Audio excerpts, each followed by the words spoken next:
Bien-aimés dans les Seigneurs, nous sommes là pour vous exhorter parce que nous avions dit que nous commencerons à vous parler sur ce qui concerne le plus grand amour dans notre émission Les torrents du sanctuaire. C'est une émission de l'instruction, l'édification, l'exhortation des enfants de Dieu. C'est pourquoi pendant ces moments, nous passons directement à la lecture de la parole. Nous sommes dans Luc chapitre 10. Nous lisons seulement quelques versets. Verset 30 jusqu'au verset 36. Jésus reprit la parole et dit: un homme descendait de Jérusalem à Jéricho. Il tomba au milieu de brigands qui les dépouillèrent, les chargèrent des coups et s'en allèrent, les laissant à demi-morts. Un sacrificateur qui, par hasard, descendait par le même chemin, ayant vu cet homme, passa outre. Un lévite qui arriva aussi dans ces lieux, l'ayant vu, passa outre. Mais un Samaritain qui voyageait, étant venu là, fit ému de compassion. Lorsqu'il les vit, il s'approcha et banda ses plaies, en y versa de l'huile et du vin, puis il les mit sur sa propre monture, les conduisit à une hôtellerie et prit soin de lui. Le lendemain, il tira 2 deniers, les donna à l'hôte et dit: aie soin de lui, et ce que tu dépenseras de plus, je te les rendrai à mon retour. Lequel de ces 3 te semble avoir été le prochain de celui qui était tombé au milieu des brigands? Que le nom du Seigneur soit béni. Ici, il s'agit d'un homme, c'est un parabole. Ce n'est pas un fait réel, mais c'est un parabole. La parabole, c'est une conception divine de Jésus qui contenait un enseignement dedans. C'est-à-dire que dans la parabole peut nous parler de la doctrine. De la parabole, nous pouvons aussi sortir la connaissance. De la parabole, nous pouvons tirer la prophétie. De la parabole, nous pouvons aussi tirer la révélation. C'est aussi comme les fruits de raisin qu'on n'a pas encore pressés pour extraire le vin. Mais qu'est-ce que je vais dire? Un homme, on nous dit qu'il était à Jérusalem. Il est descendu à Jéricho. En cours de route, il a croisé des brigands. Les brigands l'ont dépouillé et l'ont chargé des coups jusqu'au point de les blesser et l'abandonner sur son triste sort à demi-mort. C'est ce qui nous intéresse. Qu'est-ce qui a donné l'accès aux brigands de pouvoir entrer dans la vie de celui qui descendait de Jérusalem? C'était son déplacement, l'effet de quitter Jérusalem, parce que Jérusalem reflète une ville sécurisée, Jérusalem reflète une ville de paix. Jérusalem reflète une vie de mère de Dieu. C'est-à-dire que c'est l'habitation de Dieu. Parce que dans l'ombre, quand on cherchait Jérusalem, si on veut adorer, l'adoration n'était qu'à Jérusalem. Si on veut connaître Dieu, le vrai Dieu était le Dieu d'Israël qui demeurait à Jérusalem. Et aussi le vrai temple, c'était le temple unique qui était aussi à Jérusalem. C'est pourquoi Jérusalem, c'est l'image. C'est l'image d'une mère aussi. Mais je ne vais pas aller d'abord directement là-bas. Je dis que Jérusalem, c'est une des mères de Dieu, une des mères de sécurité, une des mères de protection, une des mères divines. Si tu cherches Dieu, les dieux d'Israël, du temps de Moïse, tu devrais les trouver à Jérusalem. Si tu cherches les Lévites, les sacrificateurs, l'arche de l'Alliance, tout s'est trouvé toujours à Jérusalem. La vraie adoration était à Jérusalem. Mais à ne pas oublier que c'était l'ombre des choses à venir, parce que la vraie Jérusalem, c'est elle qui doit descendre du ciel. La vraie Jérusalem doit descendre du ciel. C'est celle qu'on appelle que c'est notre mère. Jérusalem d'en haut, c'est notre mère, selon la parole de Dieu. Pendant ces moments, je sais bien que la distraction avait poussé l'homme à quitter la sécurité. L'effet de quitter, si vous retournez dans la pensée, Adam, l'effet de quitter Jérusalem, pour lui quitter Jérusalem, c'est écouter l'enseignement du serpent. Quand il écoute l'enseignement du serpent, les serpents l'a fait sortir de la protection, de la sécurité. C'est comme ça, bien-aimés, que vous devrez comprendre avec nous ensemble pour dire que l'effet de quitter la sécurité, Jérusalem, c'était aussi l'image d'une ville de refuge. Parce que dans la ville de refuge, même celui qui était coupable, celui qui avait tort, volontairement ou involontairement, il devrait fuir jusqu'à l'une de 6 villes de refuge.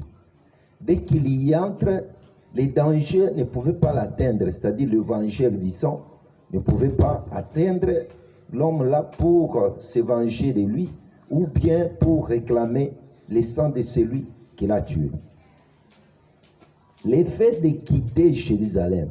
On quitte Jérusalem comment? Je pense que dans la pensée, tu peux quitter Jérusalem. Tu peux voir une personne qui est là, mais dans sa pensée, des mauvaises pensées, des mauvaises intentions, des mauvais raisonnements, des mauvaises méditations. C'est pourquoi, quand on nous exhorte dans Thessaloniciens, 1 Thessaloniciens chapitre 5, on est en train de nous donner une attitude. On dit que 5 chapitre 5 verset 23, on dit que le Dieu de paix vous sanctifie lui-même tout entier, et que tout votre être, l'esprit, l'âme et le corps soient conservés irrépréhensibles lors de l'avènement de notre Seigneur Jésus-Christ. Ici, vous comprendrez que l'esprit d'abord, un homme peut pécher dans l'esprit, un homme peut pécher dans les cœurs, un homme aussi peut pécher dans les corps. C'est comme ça, bien-aimé, l'homme a quitté Jérusalem. Toi, je ne sais pas. Souvent, tu quittes quel niveau de Jérusalem? Est-ce que tes pensées sont pures? Est-ce que ton cœur est pur? Est-ce que ton corps est pur? Parce que l'homme se suit dans l'esprit, il se suit dans l'âme, il se suit maintenant pour totaliser sa souillure. Maintenant, le corps aussi pose l'acte. Il est sorti de Jérusalem. C'est pourquoi la Bible nous dit aussi, c'est dans Éphésiens, on nous conseille de ne pas avoir donné l'accès au diable. Un enfant de Dieu doit se contrôler pour ne pas donner l'accès au diable. Il faut veiller. C'est Éphésiens chapitre 4, verset 27. La Bible dit que « Et ne donnez pas accès au diable ».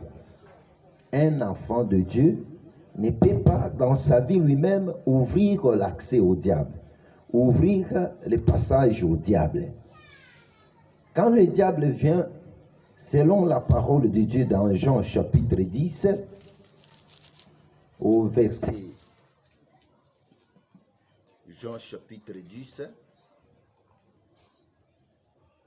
on dit que le diable ne vient que pour dérober, égorger et détruire. Le diable, dans sa façon de faire les choses, il ne vient que pour dérober, égorger et détruire. Vous allez nous excuser, nous avons quelques problèmes d'électricité, mais nous continuons. Selon Jean chapitre 10, au verset 10, on dit que les voleurs ne viennent que pour dérober, égorger et détruire. Moi, je suis venu afin que les brebis aient la vie et qu'elles soient dans l'abondance. Je suis le bon berger donne sa vie pour ses brebis. Ici, c'est Jean chapitre 10, au verset 10 et 11. Notre Seigneur Jésus-Christ, il est celui qui est le bon berger. Il est celui qui est le bon berger. Il donne sa vie pour ses brebis. C'est-à-dire que lui, quand il vient dans ta vie, il ne vient pas pour te détruire. Mais au jardin d'Éden, quand Satan est venu, le fait d'entrer dans le jardin, le fait de parler à l'homme et le fait de profiter l'oreille de l'homme pour s'aimer, vous verrez que le diable est entré maintenant dans la vie de qui? Dans la vie de l'homme. C'est ainsi que, bien-aimés dans le Seigneur, je vous dis que veillez à ce que l'ennemi n'entre pas dans ta vie. L'ennemi, quand il vient dans ta vie, il va détruire d'abord l'esprit, il détruit l'âme, il détruit le corps. L'homme qui était inconnu, parce qu'on n'a pas donné les noms de l'homme, qui sortait de Jérusalem vers Jéricho, l'homme là, je dis que le premier Jérusalem, c'était les jardins d'Éden, parce que le Jérusalem d'Israël, c'est le deuxième Jérusalem, et nous en aurons aussi le Jérusalem maintenant, qui est l'Église, c'est le troisième Jérusalem, mais il y aura aussi le quatrième Jérusalem, parce que le chiffre 4, c'est ça même la victoire. Je dis que le jardin d'Éden, c'était le premier Jérusalem. Le Jérusalem en Asie, c'était le deuxième, ou bien la deuxième parce que c'est une ville. Et aussi, L'église aujourd'hui aussi, c'est la Jérusalem. Jérusalem maintenant qui descend du ciel pendant que l'église est sur la terre. Nous sommes aussi dans une Jérusalem éphémère pendant que nous portons ces corps. Mais la totalité de ces Jérusalem, c'est celle qui descendra du ciel au renouvellement de toutes choses. Maintenant, je dis ceci. Quand l'homme est sorti, il est tombé entre les mains des brigands et des voleurs qui l'ont chargé des coups, ils l'ont dépouillé jusqu'à ce que l'homme s'est retrouvé à demi-mort. La mort n'est pas seulement physique. Il y a la mort spirituelle. Si tu es mort spirituellement, même ton âme sera morte. Si tu es mort spirituellement, même ton corps en dépendra, en découdra aussi. Pourquoi? Parce que c'est les spirituels. Quand on prêchait, on disait que deux valent mieux qu'un, parce qu'ils doivent retirer un bon salaire. L'idée là, c'est la chair. Pour que la chair récolte un bon salaire, c'est lorsque l'esprit vient. Le premier Adam, lui seul, c'est l'âme vivante, plein de péchés, des émotions, des faiblesses, d'erreurs. Mais le dernier qui est l'esprit vivifiant, quand il vient compléter l'Adam charnel, là directement vous verrez que l'homme deviendra irréversible. Parce que l'esprit nous fortifie. L'esprit, c'est lui-même les conducteurs. L'esprit dans l'homme est là pour convaincre. En ce qui concerne la justice, convaincre en ce qui concerne les péchés, convaincre l'homme en ce qui concerne le jugement. C'est pour dire que un enfant de Dieu doit se croire comme ça, doit se comprendre comme ça. Sans le Saint-Esprit, tu es mort. Sans le Saint-Esprit, tu es cadavre. Sans le Saint-Esprit, tu ne peux rien réaliser. As-tu le Saint-Esprit? Parce que la première des choses qu'on avait ravie, c'est le fait de quitter l'esprit, de quitter Jérusalem. Parce qu'un homme charnel, c'est la faiblesse. Un homme charnel, c'est la nourriture du serpent. Quand on dit que le serpent se nourrira toute sa vie de la poussière là, c'est la poussière qui n'a pas d'eau. Parce que quand la poussière a l'eau, on n'appellera plus que c'est la poussière. Là, on dira que c'est la terre. C'est-à-dire que l'eau là, c'est l'œuvre du Saint-Esprit. Parce que le Saint-Esprit jaillit, les sources d'eau vive qui jaillissent dans le cœur, c'est le Saint-Esprit. Le Saint-Esprit est aussi l'image de l'eau. L'eau est l'image du Saint-Esprit. C'est comme ça, bien-aimé, quand il est sorti, les brigands ont profité de sa sortie. Il était inconnu, un homme qu'on n'a pas cité les noms. Là, je dirais d'abord que c'est qui? C'est l'homme naturel, l'homme ordinaire, l'homme qui n'était pas israélite, l'homme qu'on ne reconnaît pas même ni par les Lévites, ni par les sacrificateurs. L'homme sans identité, c'est nous, les hommes païens, qui étions autrefois sans Dieu, parce que quand on parle du païen, il y a la définition du mot païen dans l'Éphésiens chapitre 2, à partir du verset 11. C'est pourquoi vous autrefois, païens dans la chair, appelés incirconcis par ce qu'on appelle circoncis, et qui le sont en la chair par la main de l'homme. Souvenez-vous que vous étiez en ces temps-là sans Christ, privés du droit de cité en Israël, étrangers aux alliances de la promesse, sans espérance et sans Dieu dans le monde. C'est ça un païen. Un païen n'a pas de Dieu. Un païen n'a pas de Dieu. Un païen, c'est une personne qui n'a pas la parole de Dieu, qui n'a pas l'alliance, c'est-à-dire qu'une personne naturelle, quand on l'a trouvé, on l'a surchargé de coups. Mais il a fallu qu'il ait une deuxième personne qui viendrait pour relever celui qui était tombé entre les mains du brigand. La personne là ne marche pas main vide. La personne là marche d'abord. Et là, sa propre monture. La personne là marche avec le vin. Elle marche avec aussi l'huile et les bandages. Il est compatissant. C'est le Seigneur Jésus-Christ. Toi que je parle ce soir, on t'a retrouvé dans la mort en Adam quand tu étais sorti de Jérusalem, de la sécurité. Aujourd'hui, si tu as des pertes de la santé, perte de la morale, tu as la perte de biens, la perte du mariage, la perte des enfants, la perte de la maternité, c'est pour dire que tu y étais sorti. Il faut retourner d'abord pour savoir par où est-ce que tu étais sorti, parce que l'homme a toujours été faible.